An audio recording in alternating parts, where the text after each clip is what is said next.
Welcome back into the Lions 247 Podcast. I am Tyler Donahue. We have a lot coming your way on this episode. Tyler Calvaruso, a resident recruiting expert, will follow up on our Wednesday conversation when he gave us a few names to be on the lookout for with his first Junior Day event coming to Penn State, back-to-back weekends in Happy Valley. Well, there will be a big group of recruits on campus starting this Saturday.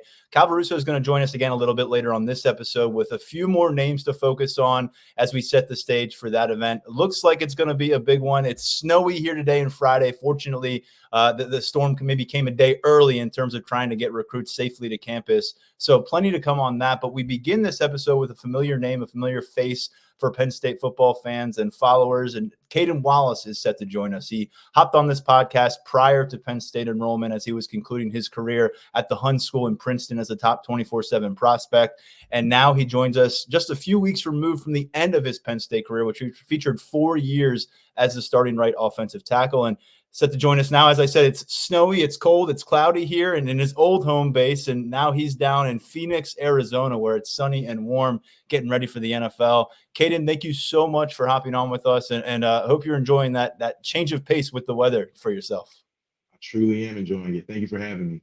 Happy to have you. As I said, a lot can happen in 5 years. A lot did happen for you in 5 years, but it's good to get you on the other side of your career as we had you coming in to campus and on this podcast. And I guess to begin, can you kind of just give us what the last few weeks have looked like for you since you wrapped up your Nittany Lions career and officially embarked on NFL draft preparation?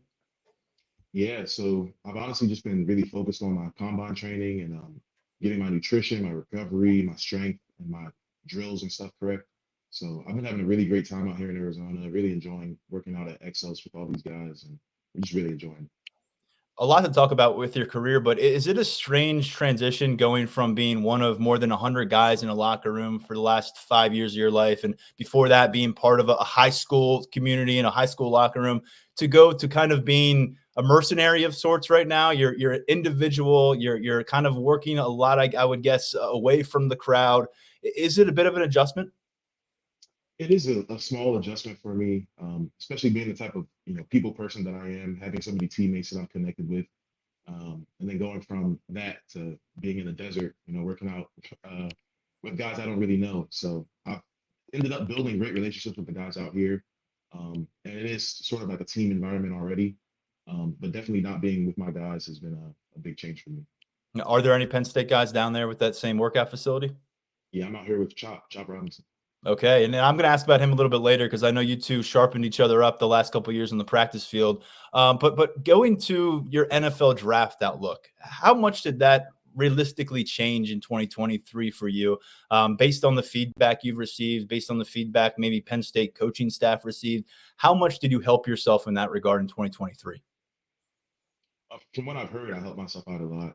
I've shown that I'm able to grow and learn and improve from season to season. And I'm prepared to do that at the next level. Again, I can't wait to do it at the next level.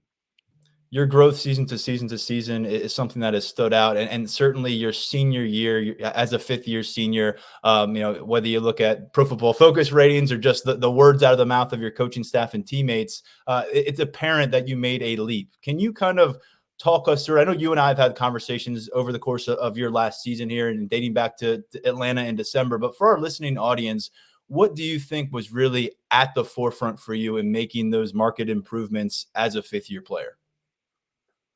I'd say for me, my biggest step forward was in my preparation and just in my focus, being able to lock in certain moments and understand what the task is and understand what I have to do to help my team succeed.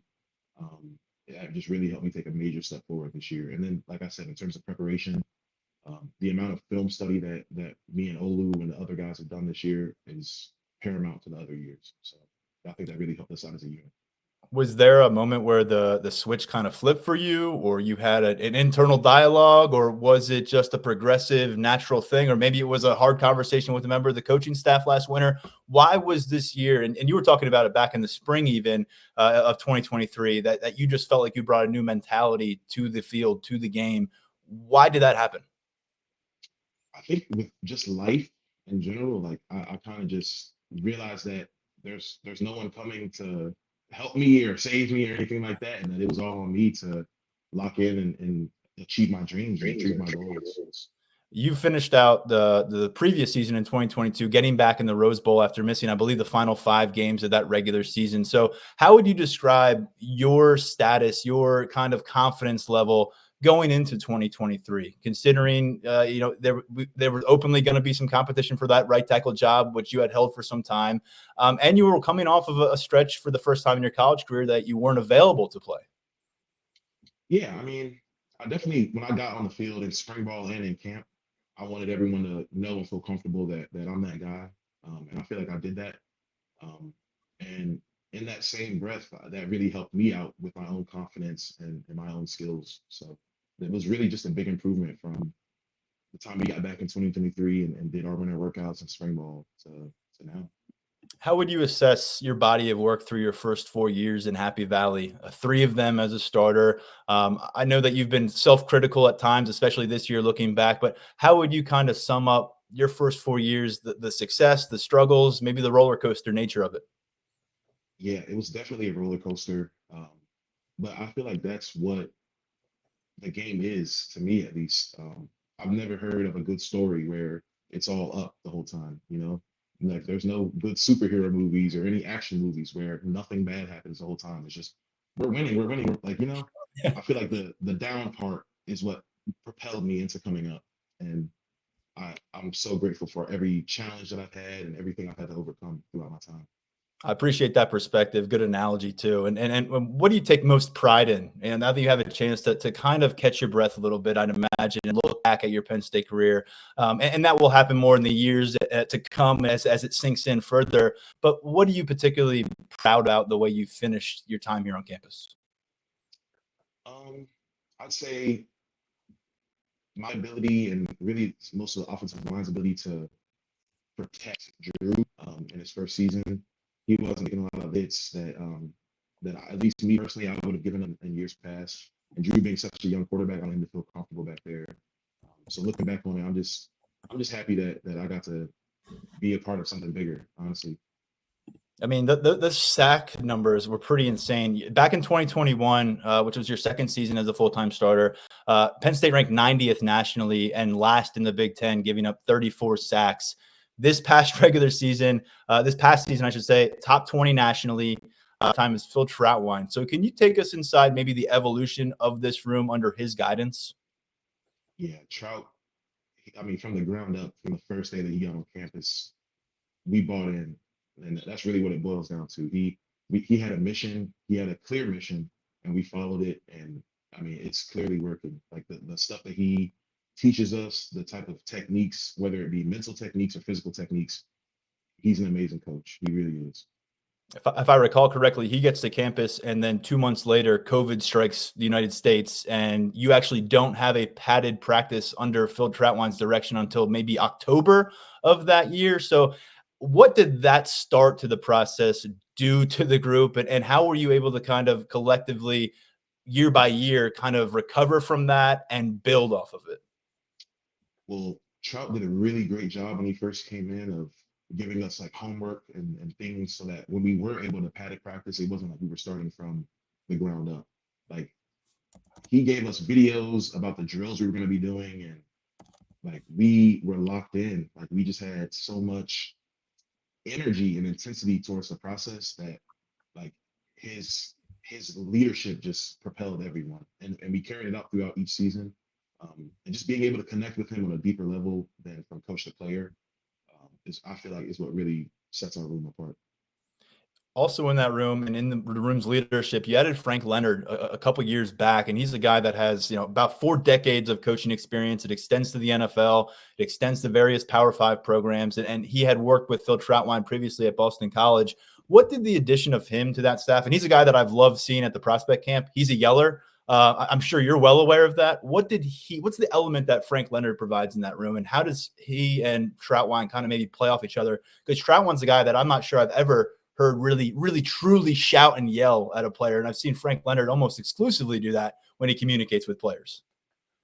Well, I kind of consider Coach Leonard like, I don't know if you've seen Kung Fu Panda. I know you have a kid, but I've considered I consider Coach Leonard like my master Shifu. Like he's a strict dude. He's high energy. He's yelling, but at the end of the day, like he is there for us at all times. He only wants us to get better, and adding him definitely helped propel me like through these past couple seasons. He's such a major source of energy for our O-line group. He has so much knowledge and wisdom towards the game. He's amazing, truly amazing. You had a chance to finish your college career back in familiar soil for you. You had childhood memories in Atlanta, in the Atlanta area, down in Georgia. You remembered seeing your older brother play football down there, and then you began playing football yourself. I had a story about that right before the Peach Bowl. But for our listening audience, what did that mean for you to kind of go full circle, where you fell in love with football, from what you told me, to finishing out your Penn State career in the same city? I couldn't have imagined it any better. I grew up right down the street from the Georgia Dome back when it was the Georgia Dome. So being able to come back and play in the Mercedes-Benz Dome is just amazing. Like it's really a full circle moment, especially like, growing up in Atlanta, you see all these, cool places and, oh, I would love to play there. Well, that would be so awesome to do that. And then having the opportunity to come back as an adult and be able to do that stuff is just amazing. Now that we're out of the game, just kind of looking back at how it played out, Ole Miss and Penn State, and what proved to be a loss for the Nittany Lions. James Franklin had an interesting line afterward, Kaden. I'm going to just quote it here. He said, "You look at last year's game," and he's referencing the Rose Bowl, "and this year's game, it was different. And we need to have some healthy discussions about that as a staff and as a team and how we want to operate moving forward." Now, Penn State's not exclusive to dealing with this new reality of what do bowl games mean, and how much do they matter for players and NFL draft prospects and all that different stuff. When you're not in the college football playoff, it opens up to a lot of questions, and we've seen that. Now, you were one of the several veterans who, by design, didn't go 60 minutes. There were a few other guys that were starters who didn't play at all. How would you kind of assess how it went down in December? And are there some lessons? I know you're not in that facility anymore, but it sounded like James Franklin wanted to get back to campus and try to come up with a better, maybe alternative path towards postseason matchups, because he didn't seem to be too pleased with how it turned out this time around. Yeah, I mean, it definitely is a sticky type of situation to have to deal with. And I really don't know if there is a true solution to it.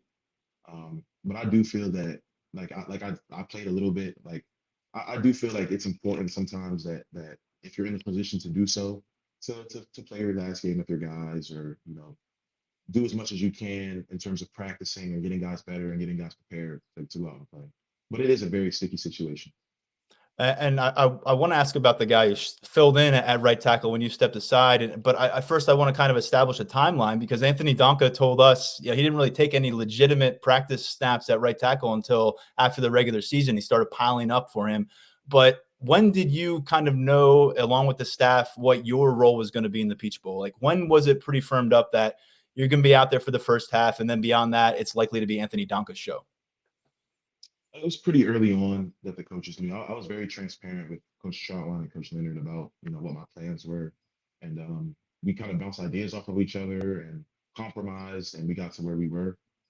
But seeing Anthony Donko go out there, I worked with him a lot hands-on. Post meetings that I had with Trout and everyone deciding what my playing time was going to be, and being able to meet with him and help him get as prepared as he could for that game, and then going out and watching him do what he did was just amazing. I think Anthony Duncan played a really great game in the Peach Bowl. I agree with you. And you've spent 5 years at Penn State at the right tackle. I know you were a little all over the place at times as a freshman, but right tackle was home for you. It sounds like it was home for him for like 4 weeks before he played one of the top teams in the SEC. And obviously, as we both agree here, he went out and he played well. How does that happen for a guy who was exclusively playing guard in high school and exclusively playing guard for Penn State in spring ball and exclusively playing guard for Penn State through regular season? How does that happen, and what does it say about Donka? Well, for starters, Donko has really long arms, so that really helps his transition over to tackle. And we really just helped him mold the things that he was really good at guard and switch it over to tackle. So we just changed his kick setup a little bit, his timing of his punch. But other than that, it's pretty much all the same. But that just goes to show you how cerebral Anthony Donko is. He's a really smart guy. He's really high aptitude. Like he's picking up stuff very quickly, applying it, and it shows. What did you pick up from Olu Fashanu? I know he was younger than you, but I'm assuming that you two learned a lot from each other, and he's a guy that many Yeah. believe will be the top player off the board at your position in the 2024 NFL Draft. What stood out about him on a daily basis as you two work so closely? Yeah, so me and Lou, we would just bounce ideas off of each other, and having someone as good as Lou to bounce ideas off of and watch his film, he watches mine and gives me tips, and we just kind of, I don't want to say compare, but we just kind of mold each other. Oh, I landed my punch here. He's like, well, if I did this here, and like we just, it's such a good like offensive line thing. Like we just love bouncing ideas off of each other. But his preparation, like we learned a lot from Trout. But when we would come together as an offensive line and do our own film study, um, the amount of work that Olu and Nick Dawkins and Hunter and me and Sal would put in was just amazing. And then coming back and bouncing these things off of each other is what would build us up. You and Olu are working towards your professional dreams. Congratulations to both of you. Back here in State College, we're wondering what's next at offensive tackle. We talked about Donka and what he showed. I want to go to the guy who's the most experienced remaining here at Penn State. That's Drew Shelton, someone that you know really well. You were involved in that competition at right tackle throughout preseason camp, and we saw 300-plus snaps from Drew at left tackle and at right tackle during the regular season before he started at left tackle in the Peach Bowl. So for a guy to bounce around back and forth like that, how difficult is that process? And then Drew Shelton, year 3, what are your expectations? I think this year is going to be a breakout year for Drew. Um, as everyone knows, he's a really great offensive lineman, whether it be at left or right or anywhere. He's just a really great athlete. And I'm excited. I mean, really excited to see what he does. And like you said, it's extremely difficult to be able to switch positions, go from left to right. There's been games that he will play left and right in the same game. Um, he knows guard as well. He's like a Donko in a way where he's really, really smart and is able to adapt to whatever is given to him. Two other younger names to throw your way here, and Chimdi Ono, and then Javen Williams. Both of those guys we saw working a little bit on both sides on the practice field over the course of their first year on campus. Neither burned their red shirt, but both could be factors in that offensive tackle conversation here 2024. Can you tell us a little bit about them individually? Chimdi and Javen. Javen was the in-state 5-star, and then Chimdi's a guy who really no Power 5 teams were on him until after his senior season. All of a sudden, he blows up on the recruiting trail. So different paths to Penn State, but two guys that could be a big part of the future. Yeah, 100%. Jaden's a really great athlete, as everyone knows. And his whole deal this year is just going to be harnessing everything, harnessing all the talents that he has and putting them together. And Jaden knows that. So I'm really excited to see what he does. And kind of same deal with Chimdi. Chimdi's a really great athlete. The way that he can bend and move is a lot different than other people can. And so seeing how he's going to be able to tie everything together and bring that to the field is awesome. I love the way they both practice as well. They're really locked in guys, and they're improving every day. So I'm excited to see what they do this year. All right, let's talk about some old dudes in this Penn State locker room. Sal Wormley's still on the roster. He's a year 6 guy. We have been talking to you about whether you take your 6th year. You've obviously made your decision. Sal has 2 years of starting experience right next to you at right guard. He also has roommate experience with you the last few years. So you know him as well as anybody, I'd imagine, here in Happy Valley. So Sal Wormley sticking around for year 6. How big of a win is that for Phil Trautwein in Penn State? And what are some things that maybe we don't know about Sal Wormley? Maybe fans don't know about Sal Wormley that is going to add a key component to this 2024 team. Sal is a worker. So Sal coming back is going to be a major improvement to the offensive line. He's going to be a mainstay at right guard or wherever they decide to put him. But he's an extremely smart guy, and the way that he's working and approaching this next season is just going to be awesome. And I'm really excited for Sal too. Like you said, that's my roommate.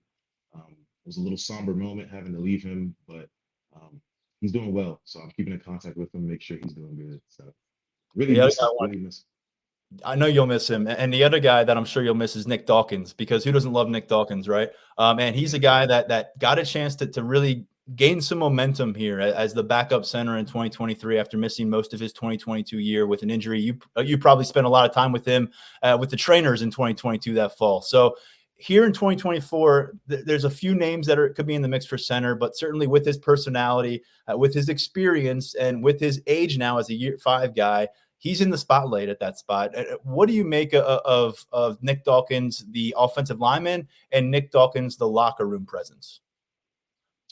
Well, I'll start with Nick Dawkins, the locker room presence first. He's an amazing leader for the team. He is a gatherer of men. He's a communicator. The way that he brings people together for fellowship is just amazing.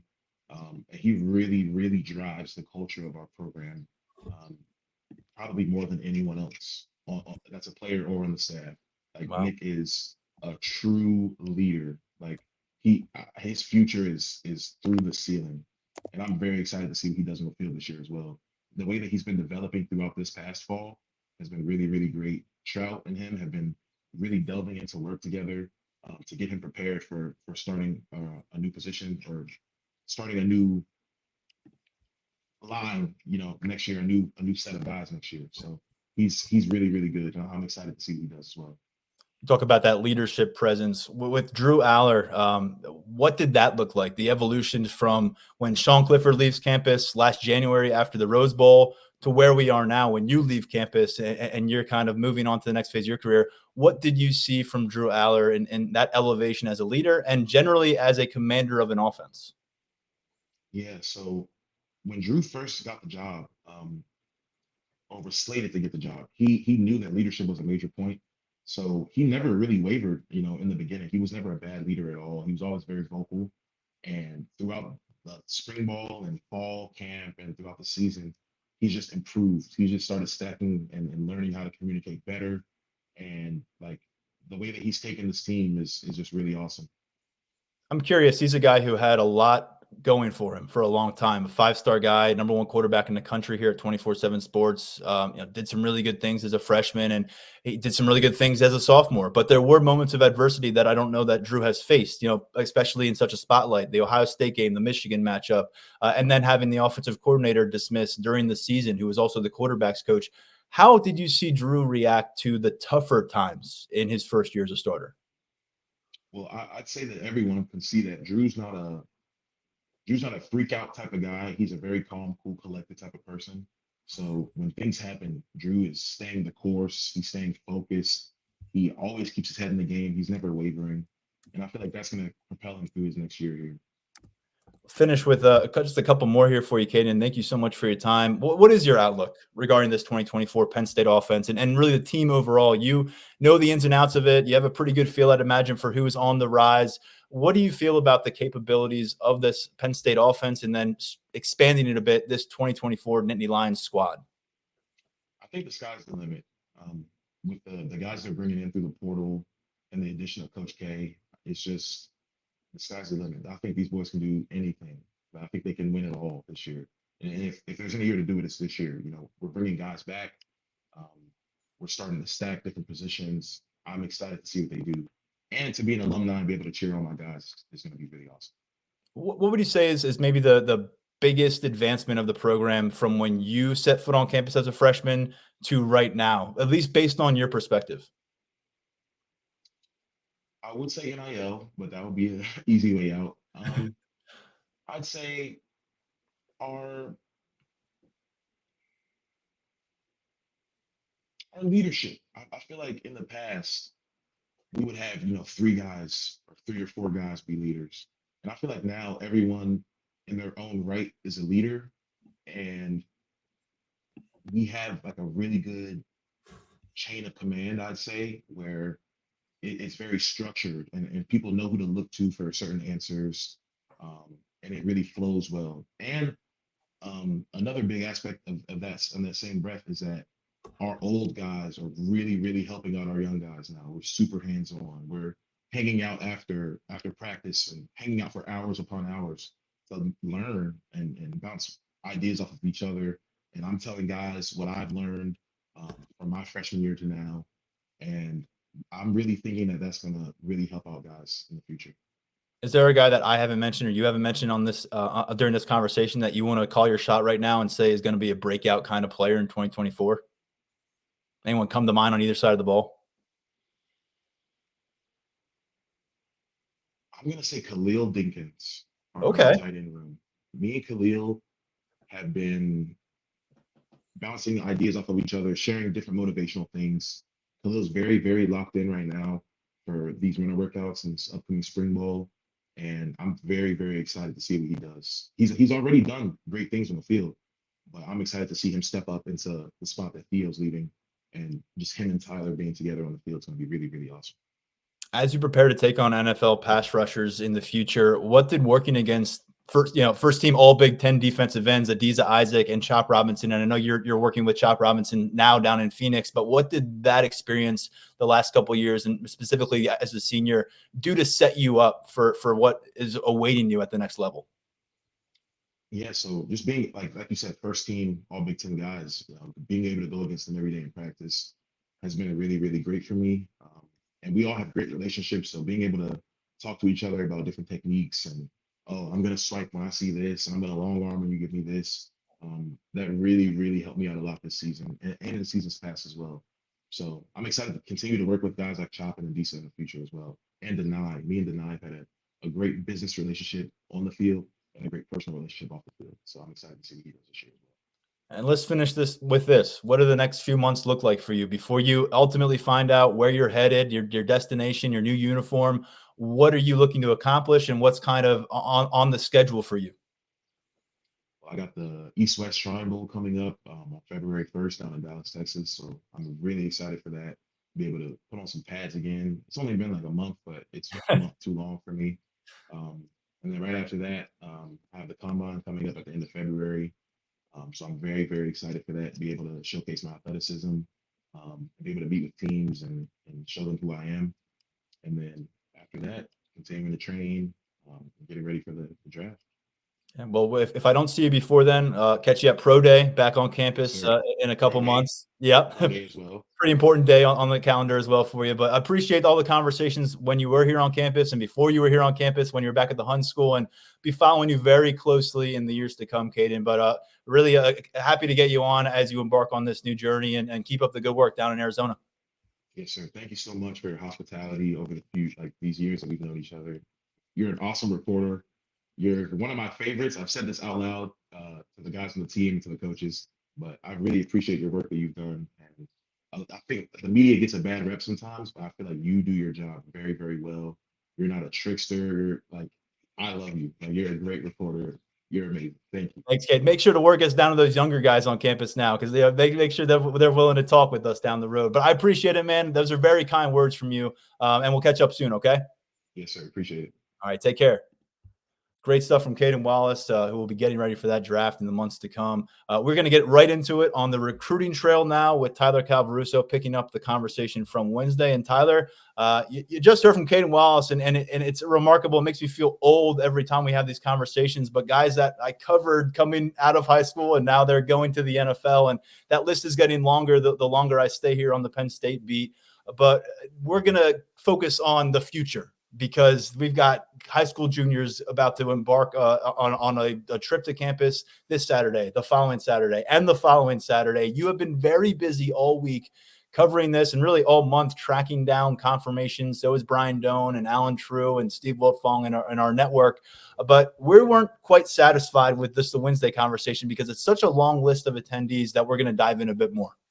Yeah, it's definitely been a busy week, and the fact that we had such a bare bones conversation earlier in the week kind of speaks to the depth of the visitors list as it has developed over these last couple of days. You know, more and more confirmations have rolled in as expected. I think we always say that every time we talk about a visitors list. You know, we're recording on a certain day, but by the next time we check in, that list is going to be a hell of a lot longer, and it's going to feature some bigger names, and that's what has happened here. Penn State is set its first junior day of the offseason. It's going to be a good one. It's going to be a good group of visits coming to campus. And when I say good, I mean it's multiple top 24/7 guys, nearly a dozen. I think we're at 11 right now, multiple top targets in multiple classes. So it's a star-studded weekend. You know, it's the first of three. You got this weekend, you got the January 27th weekend, you got the first weekend of February 3rd. So Penn State's starting things off on a really high note. A lot of interesting and intriguing prospects coming to State College this weekend. Hopefully this weather holds up and everyone that we have on the list right now can make it to town.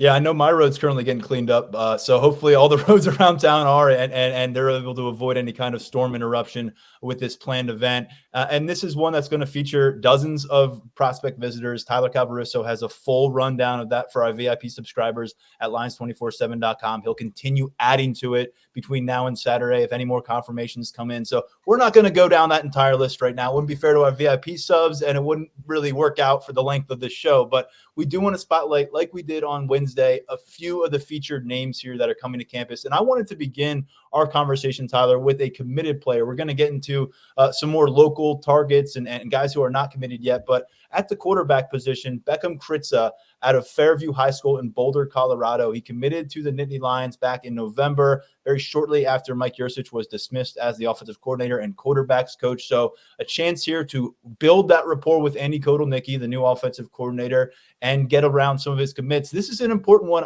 because we're talking about a guy who's not going to have a lot of easy opportunities to come to State College, considering he lives in Colorado. Yeah, normally, when a commit makes it to a junior day, there's really not much to read into there. Normally that's just a guy who's getting to town. Most of the time, it's the more local and regional commits, guys who are getting to town, looking to play their role and do their part in building the class, helping the staff to build the class. And that's part of this weekend for Beckham Kritza. But the other part is arguably the more important part, and that's getting with Andy Kotelnicki, getting more comfortable with him, learning more about him, learning more about his scheme, and learning more about Kotelnicki's plans for his development. Kritza committed to Penn State when there was no offensive coordinator in place, at least, publicly. That's when he announced his commitment following the fire of Mike Yurcich. There was no OC in place. Kotelnicki was, I believe, 2 weeks away from being hired. I think it was, going back to that timeline. So those two are still getting to know each other. And remember, Penn State has the early quarterback commitment in Kritza. We've discussed it multiple times now. The potential for it to be a multi-quarterback class, remains very much in play.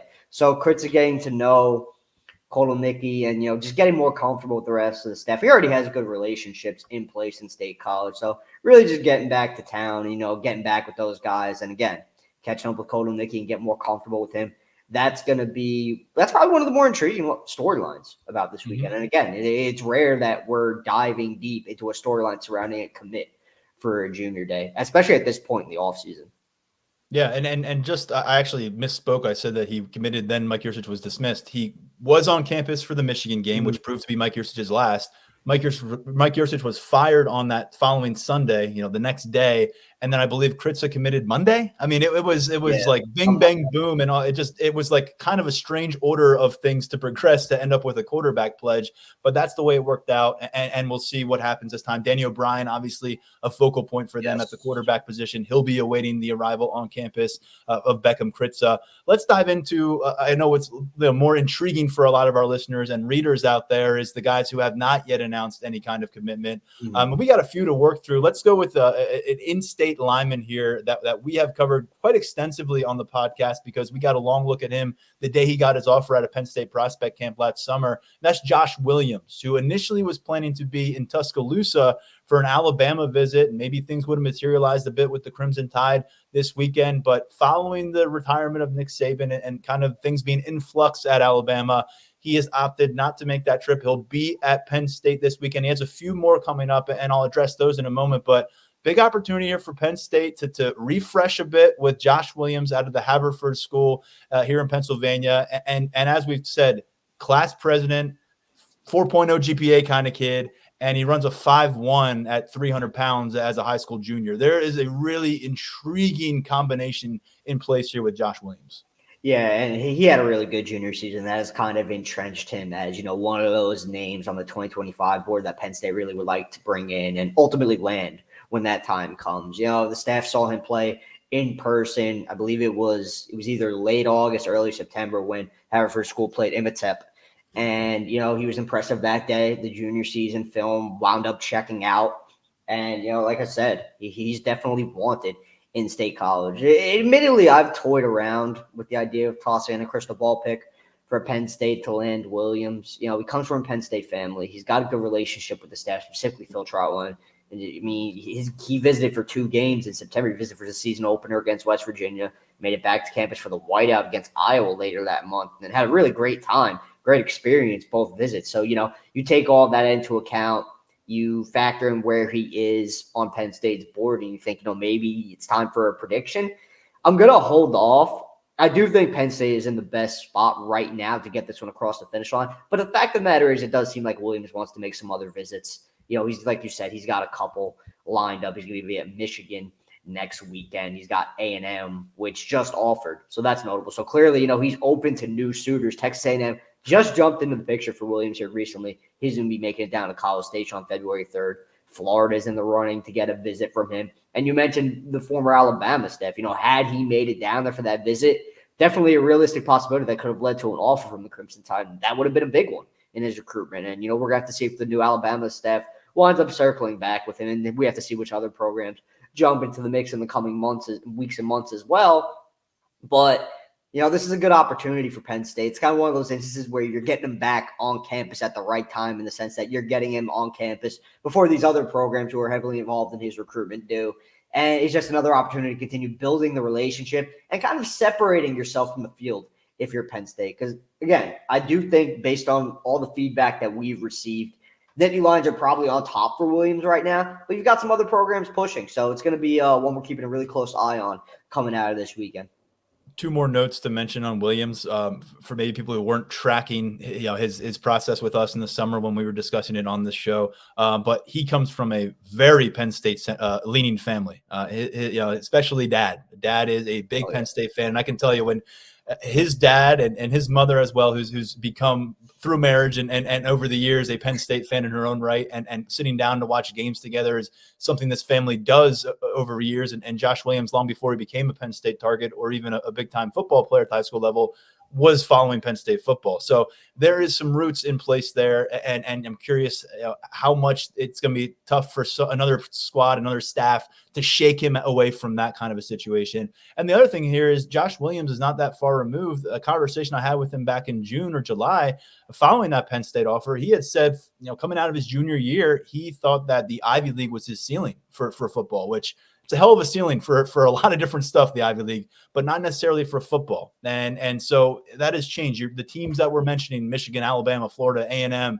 Penn State, this is a very different recruitment process than what Josh Williams and his family anticipated 6-7 months ago. So it's really cool to see that, but it makes the decision a little bit different. It makes the reaching the final stages of recruitment a little bit different, because in the grand scheme of things, Tyler, this is a bit of a condensed recruitment process for him, because the offers have come right before the junior year and then in through his junior year. And now it's really the exploration time. So I think that this winter does his homework. We know he's a kid that is dedicated to doing his homework, and that includes what he does on the recruiting trail. And I'm with you. I think it may be a time after these visits come February where you circle back with Williams and find out if he's starting to near the finish line. Of course, he's got a ways to go. He could take it all the way to next December if he'd like, but Penn State, if they're going to get him on board, would like to get it done earlier than that as they put the pieces together for their class. And there's going to be another in-state offensive lineman that got an offer in the summer, Michael Carroll, making a trip in these next couple of weeks. He won't be here this Saturday, but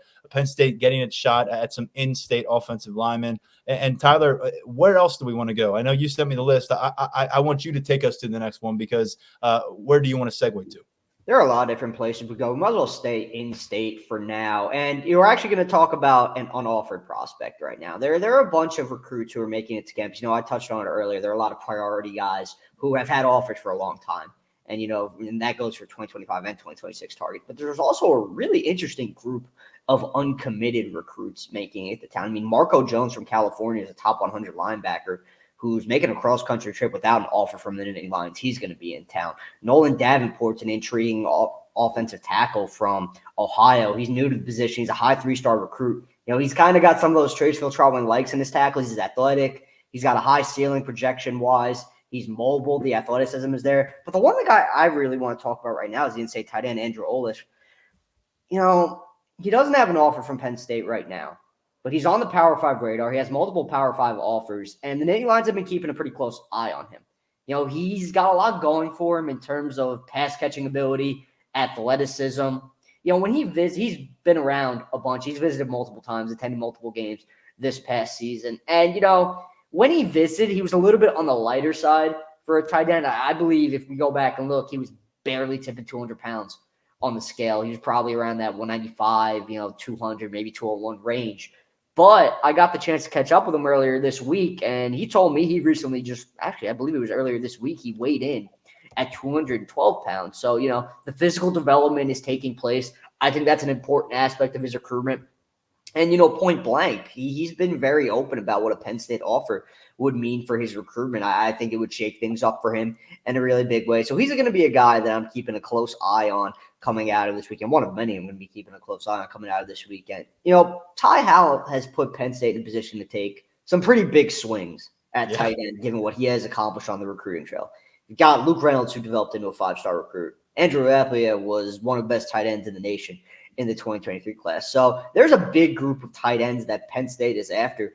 But given Olish's current trajectory, maybe he's one of those guys who kind of forces his way into the forefront of the conversation. We're going to have to see what comes of his visit. The staff's going to get eyes on him and make a determination. But he's definitely a guy who has been on the radar behind the scenes.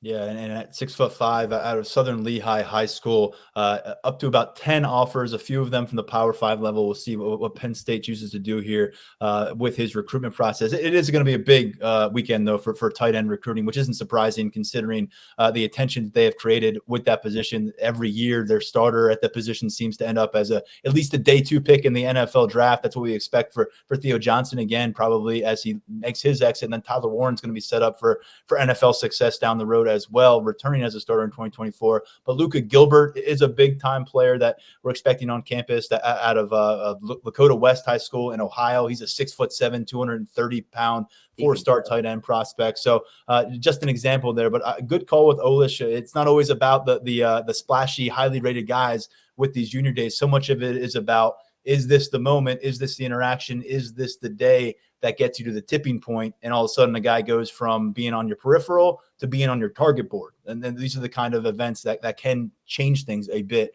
Going up the road a little bit, up to New England, Hamden Hall in Connecticut, we have seen Penn State pluck plenty of talent from the New England region, cycle by cycle. You referenced one of them just now, and Luke Reynolds, the 5-star tight end. So Keno Johnson, wide receiver, a guy that's got a cluster of Power 5 offers. Nebraska, Indiana have also offered from the Big Ten Conference. Why did you want to spotlight him today?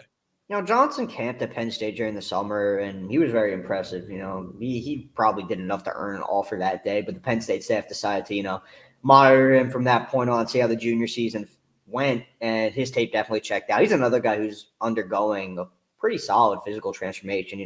He's putting on some really good weight, and he's just in a place where the Penn State staff really likes him.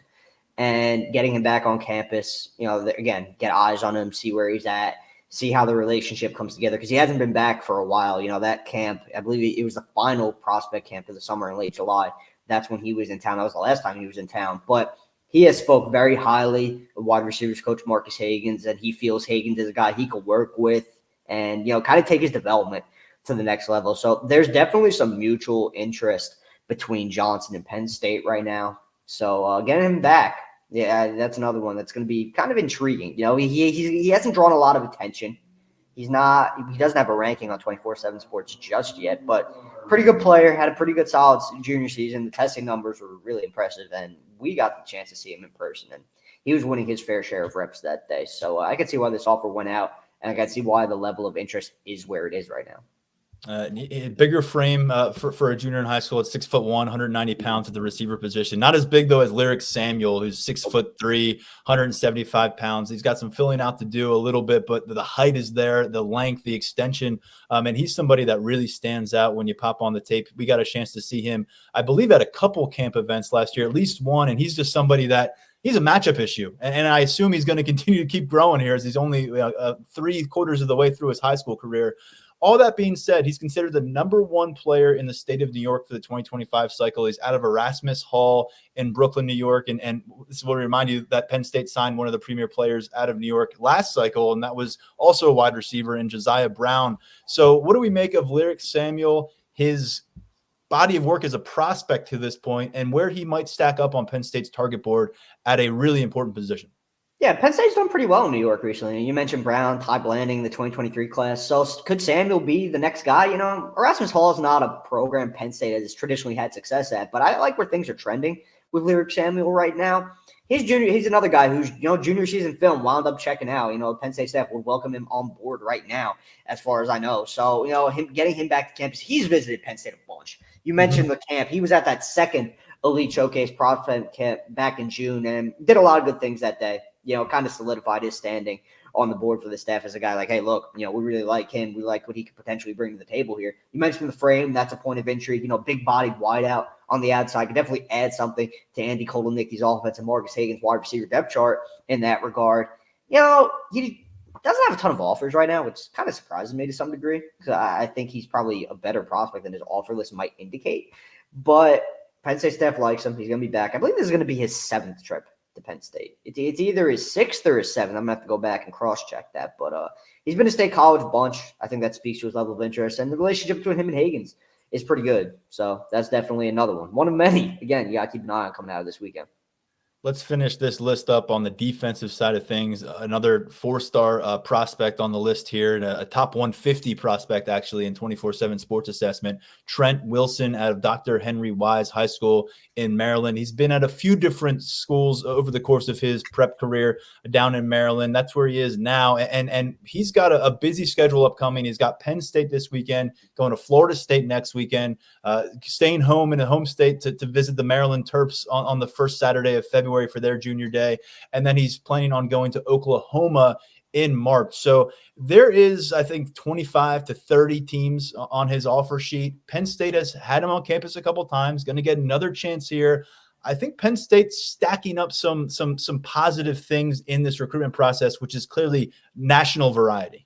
It has. The relationship with Deion Barnes has played a pretty big part in that coming together, where to the point where it's still really early with Williams. I think he's still vetting a lot of his options, but it seems like Penn State is kind of standing out above the pack right now. Barnes is a big reason why. There's comfort between those two. He's been involved in his recruitment since Wilson was an underclassman back when he was at St. Francis Academy in Baltimore. So those two have a pretty long-standing relationship. And how I mentioned all these recruitments, we got to keep an eye on coming out of this weekend. This probably isn't one of them because Wilson has indicated that his recruitment's going to play out a little bit longer, potentially even more towards the beginning of the early signing period in December. So Trent Wilson is probably going to be a guy we're talking about, in the coming months. Right now Penn State has put itself in a pretty good spot. I anticipate if this visit goes well, which it likely will because him and Barnes are pretty tight, he's a guy who could easily be back in the spring for spring ball, and that could lead to an official visit being scheduled. But again, it's still pretty early for Wilson, so we're kind of trying to get a feel for exactly where things are. But we do know Penn State has acquitted itself quite well with him early on. Yeah, 6'3", 270 pounds, the number 15 defensive lineman in the country and the number 5 prospect in Maryland for the 2025 cycle. Penn State, quite frankly, cleaned up with defensive linemen in Maryland the last recruiting cycle with what they were able to bring to campus. So we'll see if lightning strikes again and they're able to get that done. But a bunch of names there to know. What do our listeners need to know about the coverage that's coming to Lions 24/7 this weekend? Stay tuned because there's going to be a lot of it. We got a lot of feedback coming for these guys, and given the quality of talent on campus, you're definitely going to want to be locked in to see what some of these guys have to say about their experience. Not going to ask you to name names, but in terms of seeing this 2025 class expand, which right now it's at 7 total commits, ranked 8th in the country by 24/7 Sports Assessment. What do you think about the possibility that when we sit back down for a podcast early next week and kind of recap what went down on the weekend, that a commitment is part of that discussion? I think it's definitely possible. I'll throw a name out there. Alex Tate, the in-state linebacker from Latrobe. I think Penn State has done really, really well with him. I touched on it this morning in my Tidbits article, and multiple good relationships with the staff. The change from Manny Diaz to Tom Allen, Diaz going to Duke didn't change his level of interest in Penn State, didn't lessen it in any other way. He's been around campus a bunch. Really, as an in-state guy, really likes the Nittany Lions. One of those recruitments where I've been saying it for a while. I'd be surprised if he didn't wind up at Penn State in the end. And, we saw it last January. Anthony Specca made it to campus for a junior day visit, got back with the staff, got back with Dan Connors specifically, who has also played a big part in Tayshia's recruitment. Those two were pretty tight, and he was committed to Penn State a few days after. I could see a similar trajectory here with Taysh. Probably going to pop in a crystal ball pick here soon. I'd say you didn't have to throw a name, and you did. That's why I love you, Tyler. Really appreciate that. And Alex Tate, about 15 offers to his name at this point. And we'll see if maybe Tom Allen can pick up his first official edition as linebackers coach and defensive coordinator. We know he brought Kari Jackson to campus a couple weeks ago as a linebacker, but that was somebody who committed to Manny Diaz and signed with the program before Allen got to town. Tom Allen, Andy Kotelnicki, just two of the several staff members who are relatively new on campus. They got a new special teams coordinator in town too. They got new analysts. So a lot of opportunities to get face-to-face with some of these guys that I'm imagining they've broken ice with through phone contact or messaging or what happened. Next step can happen for some of these newer staff members today, and that includes Tom Allen. Tyler, really appreciate your perspective on things leading up to this junior day for the last couple episodes. I'll be following your coverage at Lions247.com and contributing where I can as well. But we'll catch up with you on the next episode of the podcast, see what went down, and we'll already have another junior day to start looking forward to next Saturday. Yep, appreciate it, man. All right. Good stuff from Tyler Calvaruso, who you can catch all of his coverage at Lions247.com. Does a great job for us on a daily basis. 30% off right now to get your foot in the door at Lions247.com for a full VIP subscription. So don't delay on that. Now's the time with 3 big recruiting weekends in front of us here in Happy Valley and a bunch ahead of us here when it comes to preparing for spring, all the winter feedback we're going to get from Penn State's football program. So although this is quote unquote the off season for football, you may have noticed it is quite busy around here in terms of coverage. Big thanks again to Kaden Wallace for hopping on the show with us for about a half hour today as he's getting ready to work his way toward an NFL career, and we'll see where it leads him. But we got a close-up look at how things went for him 5 years in Happy Valley, and it's really cool to see someone get to finish on a high note after maybe some moments of self-doubt along the way. And Kaden Wallace was kind enough to join us today. I'm hopeful that we will hear from a few more NFL draft prospects out of Penn State in the coming weeks and months. But for now, we're going to step aside. We'll get to this weekend. We'll see what happens, and we'll come back and put together the pieces on another episode of the Lions247 podcast. I'm Tyler Donahue. He was Tyler Calvaruso. Before that, we had Kaden Wallace. And on behalf of our entire Lions247 community, thanks for tuning in to the Lions247 podcast.